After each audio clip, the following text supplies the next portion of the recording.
Yeshua Messiah, Yeshua Messiah, Yeshua Messiah, Yeshua Messiah, Yeshua Messiah, Yeshua Messiah, Yeshua Messiah, Yeshua Messiah. உன்னை ஆசீர்வதிப்பேன், என் நாமத்தை உயர்த்துவாய். உன்னை ஆசீர்வதிப்பேன், என் நாமத்தை உயர்த்துவாய். உன் வம்சம் சொல்லுமே, நான் யெஷுவா மேசியா. உன் வம்சம் சொல்லுமே, நான் யெஷுவா மேசியா. எல்லாம் சேர்ந்து கர்த்தருடைய பரிசுத்த நாமத்திற்கு ஸ்தோத்திரம் உண்டாவதாக. இந்த நாளிலும் திரும்பவும் நான் உங்களை சந்திக்க தேவன் கொடுத்த அனாலி கிருபை, அனாலி தீர்மானம். நான் சந்தோஷமாக அதை சொல்ல வேண்டியிருக்கிறது. கடந்த நாட்களில் சிறிதளவு வியாதிப்பட்டிருந்தேன். ஆனால் ஆண்டவர் என்னை அதிலிருந்து தூக்கி எடுத்து குணப்படுத்தி இங்கே கொண்டு நிறுத்தியிருக்கிறார். அப்படி நாம மகிமைப்படுவதாக. ஜெபித்த எல்லாருக்காகவும் நன்றி செலுத்துகிறேன். ஆண்டவர் உங்களை ஆசீர்வதிப்பாராக. செய்தியின் மூலமாக ஒரு சில காரியங்களை நாம் கற்றுக்கொள்ள வேண்டியிருக்கிறது. இந்த வேதத்தில் எவ்வளவோ காரியங்கள் அடங்கியிருக்கிறது. நாம் அறிந்தவைகள் சில, அறியாதவைகள் அதிகமாக உள்ளது. அதை ஒவ்வொன்றாக நாம் கற்றுக்கொள்ள வேண்டும். உதாரணமாக ஒரு வசனத்தை வாசிக்கலாம். மத்தேயு 21வது அதிகாரம் 9வது வசனம். முன்னடப்பாரும் பின்னடப்பாருமாகிய திரளான ஜனங்கள் தாவீதின் குமாரனுக்கு ஓசன்னா, கர்த்தரின் நாமத்திலே வருகிறவர் ஸ்தோத்தரிக்கப்பட்டவர், உன்னதத்திலே ஓசன்னா என்று சொல்லி ஆர்ப்பரித்தார்கள். அதிகமான அளவுக்கு வேல்யூபிள் ஒரு வார்த்தை இது. திரும்ப அந்த வார்த்தையை கவனிங்க. முன்னடப்பாரும் பின்னடப்பாருமாகிய திரளான ஜனங்கள் தாவீதின் குமாரனுக்கு ஓசன்னா, கர்த்தரின் நாமத்தினாலே வருகிறவர் ஸ்தோத்தரிக்கப்பட்டவர், உன்னதத்திலே ஓசன்னா என்று சொல்லி ஆர்ப்பரித்தார்கள். ஆண்டவருக்கு வந்து இருக்கிறார். எருசலேம் ஜனங்கள் எப்படிப்பட்டவங்க பாருங்க. அவரை பார்த்து சத்தம் எழுப்புறாங்க. முன்னடப்பாரும் பின்னடப்பாரும் ஓசனா சொல்றாங்க. எல்லாம் சொல்லி கர்த்தருடைய நாமத்தினாலே வருகிறவர் ஸ்தோத்திரிக்கப்பட்டவர் சொல்றாரு. இதுல என்ன அடங்கி இருக்குது இந்த வார்த்தையில? கர்த்தருடைய நாமம்னா என்னது? கர்த்தருடைய நாமம் பலத்த துருகங்கிறது நமக்கு தெரியும். இந்த கர்த்தருடைய நாமத்தை அதில் அங்கே நம்ம அதில் பார்க்க முடியல. அந்த இடத்துல எழுதல் ஒன்றும். ஆனால் இது ஆங்கிலத்தில் பார்த்தீங்கன்னா லார்டுன்னு கொடுத்துருப்பான். ஆங்கிலத்தில் அந்த வார்த்தையை கவனிங்க. And the multitude that went before and that followed cried saying, Hosanna to the son of David, blessed he that cometh in the name of the Lord. In the name of the Lord. கர்த்தருடைய நாமத்தினாலே வருகிறவர் ஸ்தோத்திரிக்கப்பட்ட வேறாள் இல்லை, ஸ்தோத்திரிக்கப்பட்ட ராஜா அவர், சர்வத்திற்கு மேலான தேவன் அவர். இவர் தான் கர்த்தரா இறங்கி வர்றார். இந்த கர்த்தருங்கிற வார்த்தை நினைக்க அர்த்தம் இல்லாமலே போயிட்டுது. தமிழ் பைபிள்லையோ அல்லது எந்த பைபிளில் இருந்தாலும் சரி, நீங்கள் வாங்கி படிக்கும்போது கர்த்தாவே கர்த்தாவே கர்த்தாவேன்னு சொல்கிறீங்க. கர்த்தருங்கிற வார்த்தையை உபயோகப்படுத்துகிறோம். ஆனால் இந்த கர்த்தருங்கிற வார்த்தைக்கு மீனிங் இல்லைங்க. ஏன்னா இதை சொல்கிறேன் அப்படின்னா, இந்த வார்த்தை உண்மையான பொருள் என்ன, அதுக்கு உண்மையான பொருள் என்னங்கிறத நீங்கள் கண்டுபிடிக்கணும். இந்த வார்த்தை பைபிளில் வந்தது ஆதியாகமம் 2வது அதிகாரம் 4வது வசனத்தில் முதல்ல வருது. தேவனாகிய கர்த்தர் பூமியையும் வானத்தையும் உண்டாக்கின நாளிலே. இங்க பைபிள் என்ன சொல்லுது பாருங்க, தேவனாகிய கர்த்தர் அப்படின்னு சொல்லுது. தேவனாகிய கர்த்தர்னா அது பேரா? இதே வார்த்தையை நீங்க ஆங்கில பைபிள படிச்சு பார்த்தீங்க அப்படின்னா அங்க லார்ட் காட்னு கொடுத்துருக்கோம் இல்லையா? These are the generations of the heavens. These are the generations of the heaven and of the earth. When they were created in the day that the Lord God. Bible என்ன சொல்லுது பாருங்க, தி Lord God, தேவனாகிய கர்த்தர். பேரை காணலையே. நான் தேவனாகிய கர்த்தரை எப்படி வணங்குவேன்? ஒரு தேவனை நான் வணங்கணும்னா அவர் எனக்கு தெரியல அப்படின்னா நான் வணங்க முடியாது. உதாரணமாக ஒரு பையன் தன்னுடைய தாயை வாழ்க்கையிலே பார்த்ததில்லை. அந்த பையனுக்கு நீங்கள் தாயை கூட்டி கூடாது காட்டுறீங்க. கண்ணை கட்டி விட்டுட்டு இதுதான்ப்பா உங்கள் அம்மா அப்படி சொன்னால் அவனுக்கு தெரியுமா ஏதாவது? இல்லை. அந்த அம்மாவை நீங்கள் முகத்தை திறந்து அந்த பையனுக்கு காட்டால் ஒழிய அவனுக்கு தெரியாது. லார்டு கார்டும் அப்படி தான். இங்கே வெறுமனை லார்டு கார்டுங்கிறது, அதாவது ஆங்கிலத்தில் நீங்கள் பார்க்குறீங்க, ஆங்கிலத்தில் பெரிய எழுத்தில் கேபிட்டல் லெட்டரில் அது கொடுத்துருப்பான், லார்டு காட். இது 6823 இடத்துல கொடுத்துருக்கு. மொத்தம் ஒரு இடம் இல்லை, 6823 இடத்துல இந்த வேதத்தில் இருக்குது Lord. What is the meaning of that Lord? லார்டுங்கிறத தேடி பாருங்க பைபிளில், உங்களுக்கு அர்த்தமே கிடையாதுங்க.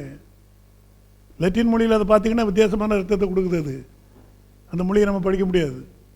பாருங்க, நம்முடைய தேவன் வந்து தூய்மையான தேவன், பரிசுத்தமான தேவன், எல்லாவரையும் விட உயர்ந்த ஒரு தேவன் இவர். உங்களுக்கு தெரியும் 2 நாளாகமம் 2வது அதிகாரம் 5வது வசனம்,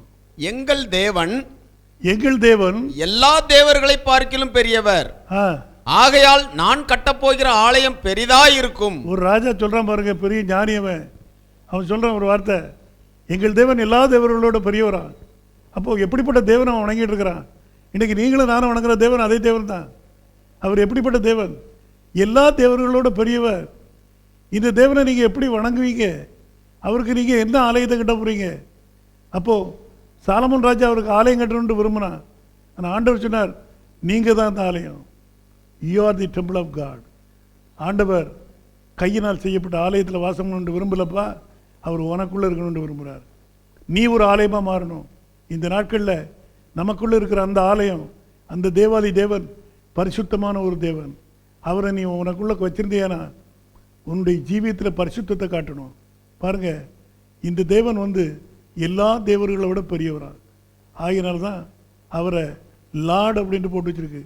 லார்டுங்கிற வார்த்தையை கவனித்து பார்த்துக்கிட்டா இன்னும் ரோமர் 9வது அதிகாரம் 5வது வசனம் சொல்லுது, பிதாக்கள் அவருடையவர்களே, மாம்சத்தின்படி கிறிஸ்துவும் அவர்களில் பிறந்தாரே, இவர் என்றென்றைக்கும் ஸ்தோத்தரிக்கப்பட்ட சர்வத்திற்கும் மேலான தேவன். ஆமென். சர்வத்திற்கும் மேலான தேவன். இந்த கர்த்தர் யாரு? சர்வத்திற்கும் மேலான தேவன். அப்போ எங்கள் தேவன் எல்லா தேவரோட பெரியவர்ப்பா. அவர் பரிசுத்தமான ஒரு தேவன். இந்த பரிசுத்தமான தேவனுக்கு நீ ஆலயம் கட்ட முடியாது. அப்போ இது தேவனை வணங்கணுமே. ஆனால் இங்கே யூத ஜனங்கள் அவரை வணங்கினாங்க. எப்படி சொல்லி வணங்கினாங்க? லார்டுன்னு சொல்லி வணங்கினாங்க? இல்லை. பைபிளில் எல்லா இடங்களையும் இந்த வார்த்தையை போட்டு உண்மையான நாமத்தை மறைச்சிட்டாங்க. ஆனால் நமக்கு தேவை உண்மையான நாமம். அவருடைய பேர் என்ன? உன் கடவுளுடைய பேர் என்ன? ஒரு கேள்வி கேட்டால் என்ன பதில் சொல்லுவீங்க? இன்னைக்கு எவ்வளவோ ஜனங்கள் பூமியில், கிறிஸ்தவ ஜனங்கள் 65% வாழ்கிறாங்க. அவங்க அவ்வளோ பேரும் ஒரே தேவனை தான் வணங்குறாங்க.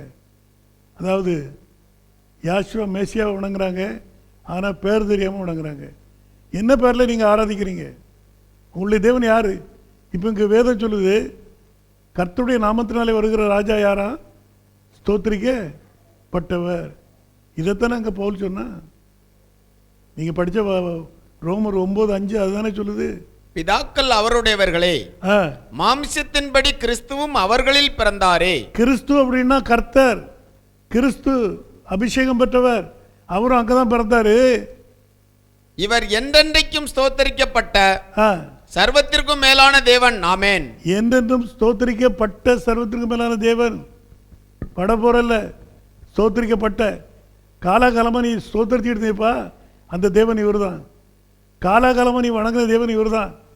யோவான் சொன்னா பாருங்க, யோவான் 3:31 சொல்ல பாருங்க. உன்னதத்திலிருந்து வருகிறவர், உன்னதத்திலிருந்து வருகிறவர், எல்லாரிலும் மேலானவர். எத்தனை பேருக்கு மேலானவர்? எல்லாரிலும் மேலானவர். ஆகியனால தான் நான் அவரை தொழுதுகிட்டு இருக்கிறேன். அப்போ நம்முடைய ஆண்டவர் வந்து எல்லா தேவர்களை விட பெரியவர். எல்லா தேவர்கள் மேலும் அவர் நீதியை சரி கட்டக்கூடியவர். அப்படிப்பட்ட தேவனை நம்ம ஆராதிக்கிறோம். ஆனால் அந்த தேவனுடைய பேர் தெரியாது. கேட்டு பாருங்க, எத்தனை கிறிஸ்தவங்களுக்கு அது தெரியுங்கிறத பார்க்கலாம். பேர் தெரியுமா? நீங்கள் வணங்குற தேவனுடைய பேர் சும்மா ஏதோ ஒன்று சொல்லக்கூடாது, உண்மையை நிரூபித்து காட்டணும். பைபிள் சொல்லுது, எந்த ஒரு காரியத்தையும் நீங்கள் நிரூபிக்கணும். 1 தெசலோனிக்கேயர் 5:21 சொல்லுது, எல்லாவற்றையும் சோதித்து பார்த்து நலமானதை பிடித்துக் கொள்ளுங்கள். Prove all things. Prove all things. You must prove all things with the word of God. Otherwise nobody will accept that. You must prove what you are telling. Hold fast that which is good. பாத்தீங்களா, எது ரைட்டோ அதை என்ன செய்ய, prove பண்ணி அதை பிடிச்சிக்க. அதுதான் main. வேதத்தில் நீ எனக்கு ப்ரூவ் பண்ணி காட்டு, லார்டு தான் கர்த்தர், இந்த லார்டு தான் தேவனுங்கிறத எனக்கு ப்ரூவ் பண்ணி காட்டு. எங்க இருக்குது சொல்லு பார்ப்போம். ஒரு இடத்துலையும் கிடையாது. நீங்க இதுல ஒரு வார்த்தையை மாற்றக்கூடாது. தேவன்னா ஏதோ விளையாட்டா தெரியுது. அங்கே ஒரு கோயிலை கட்டணும், இங்கே ஒரு கோயிலை கட்டணும், இங்கே பூஜை வச்சோம், இது எல்லாம் முடிச்சு, அவ்வளோதான். இல்லைப்பா, உன் தேவன் எவ்வளவு பரிசுத்தரோ அவ்வளோ பயங்கரமானவரும் கூட. அவர் பக்கத்தில் போய் நிற்க முடியாது. அன்னைக்கு ஜனங்கள் அலறாங்க தேவனை பார்த்து. சினாய் மலையிலிருந்து அவர் பேசும்போது அவருடைய சத்தம் அவங்க குலுங்க பண்ணிச்சுது. அந்த சத்தத்தை கேட்ட அந்த ஜனங்கள் சொன்னாங்க, தேவன் எங்களோடு பேசக்கூடாது, எங்களோட மோசே பேசட்டும், நீர் பேச எங்களோட. பார்த்தீங்களா, அப்போது ஆண்டவரை கண்டு பயந்த ஒரு நாட்கள் உண்டு. இன்னைக்கு சாதாரணமாக பேசுகிறாங்க. யார் நீங்கள் கிறிஸ்டியன் இல்லை. உன்னுடைய தேவனை நீ முதல்ல அறிஞ்சிக்க. உன் தேவனை நீ அறிஞ்சிக்கிடலைன்னா உனக்கு அதை வச்சு எந்த பிரயோஜனமும் கிடையாது. ஆகினால தான் வேதத்தை மட்டும் உறுதியாக பிடிச்சிக்க. வேதத்தை நீ நம்புனீன்னா பரிபூர்ணமாக நம்பு, அது தப்பு கிடையாது. சகலத்தையும் அது உனக்கு போதிக்கும். இப்போ நம்ம பார்க்குறோம், இந்த தேவாதி தேவன் தங்குறதுக்காக, வாசம் பண்ணுறதுக்காக நீ ஒரு இடத்தை அமைக்க முடியாது. இப்போ இந்த தேவன் வந்து உண்மையிலே தேவன் அப்படிங்கிறது தெரிஞ்சு அப்படின்னா அவருடைய பேரை நம்ம முதல்ல அதை சொல்லு. எந்த ஒரு ஜனத்துக்கிட்ட கேட்டாலும் உங்கள் கடவுள் பேர் என்னப்பா அப்படின்னா உடனே சொல்லிடுவான், என் கடவுள் இது, என் கடவுள் இது அப்படின்ட்டு. ஆனால் கிறிஸ்தவங்கிட்ட மட்டும் நீங்கள் கேளுங்க, இவனால் சொல்ல முடியாது. ஏன் சொல்ல முடியாது? இவன் குழப்பத்தில் இருக்கிறான். இவனுக்கு தன்னுடைய கடவுள் பேர் தெரியாது. என்னப்பா குழப்பம்? ஒருவன் சொல்லுவான், நான் பிதாவை தான் தொழுது கொள்கிறேன், இன்னொருத்தன் சொல்லுவான் குமாரனை, இன்னொருத்தன் பரிசுத்தாவி அப்படிப்பா. இல்லை, பிதாவை சொல்லிட்டேனே, குமாரன் என்ன செய்வார்? அவர் கோவப்பட்டுறக்கூடாத. ஆக கன்ஃபியூஷனில் இருக்கக்கூடிய காலத்தில் நம்ம வாழ்ந்துக்கிட்டு இருக்கிறோம். உங்களுடைய வாழ்க்கையில் என்ன சிந்தனை, என்ன கன்ஃபியூஷன்? இதில் யாரை பற்றி பைபிள் சொல்லுது, யாரை பற்றி சாட்சி கொடுக்குது, அதை நீங்கள் கவனித்து சொன்னீங்கன்னா உங்கள் வாழ்க்கை சுபிட்சமாக இருக்கும். முக்கியமான காரியம் அதுதான். உன் தேவனை நீ முதல்ல அறிஞ்சுக்கிடணும். தேவனை அறியாமல் வாழ்க்கை நடத்தி அந்த தேவனை நீ வணங்கி ஒரு பிரயோஜனம் கிடையாது. இப்போ இந்த தேவன் தன்னுடைய பேரை வெளியிட்டது எப்படி? இந்த உலகத்தில் அவருடைய பேர் எப்படி வந்துச்சுது? இதை நீங்கள் கொஞ்சம் கவனிக்கணும் என் கூட சேர்ந்து. ஒருவேளை இது விளையாட்டு மாதிரி தெரியலாம், நீங்கள் என்னோட அதிகமாக படிச்சிருக்கலாம், நான் அதை பற்றி கவலைப்படல. படித்தது நல்லது, இன்னும் அதிகமாக ஆராயுங்க பைபிளை, நல்லது. ஆனால் இதில் சொல்லப்படுகிற காரியங்கள் என்னங்கிறத கொஞ்சம் சிந்திச்சு பார்க்கணும். வேதத்தின் மகத்துவங்களை நான் நினச்சிட்டேன், உங்களுக்கு எழுதி கொடுத்தேன், அவைகளை நீங்களோ அந்நிய காரியங்களை நினச்சிட்டீங்க நினைக்கிறீங்கப்பா. நான் வேதத்துடைய மகத்துவத்தெல்லாம் உனக்கு எழுதி கொடுத்துருக்குறேன், உன் கையில் இருக்குது, அதை வச்சு நீ சிந்தி, நீ கண்டுபிடிக்கலாம். இப்போது எல்லாரும் சொல்லுவாங்க, எங்கள் தேவன் வந்து நேற்றும் இன்றும் என்றும் மாறாதவர். பழைய ஏற்பாட்டில் சொல்லுவாங்க, மல்கியாவில் எழுதியிருக்க பிரகாரம் எங்கள் தேவன் மாறாதவர்.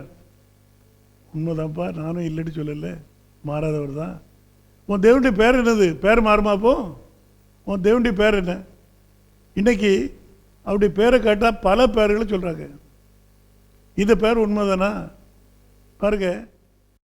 அன்பு சகோதர சகோதரிகளே, செய்தியை குறித்து உங்கள் கருத்துக்களை எங்களுக்கு தெரியப்படுத்துங்கள், ஆவலோடு எதிர்பார்க்கிறோம். மேலும் விசிடி பத்திரிகை உங்கள் ஜெப தேவைகளுக்காகவும் நீங்கள் தொடர்பு கொள்ள வேண்டிய எங்கள் முகவரி அப்போஸ்தலர் டேனியல் கிறிஸ்டியான், தபால் பெட்டி எண் 7791, முல்லுன் மேற்கு, மும்பை 400080. கைபேசி எண் 9324544644.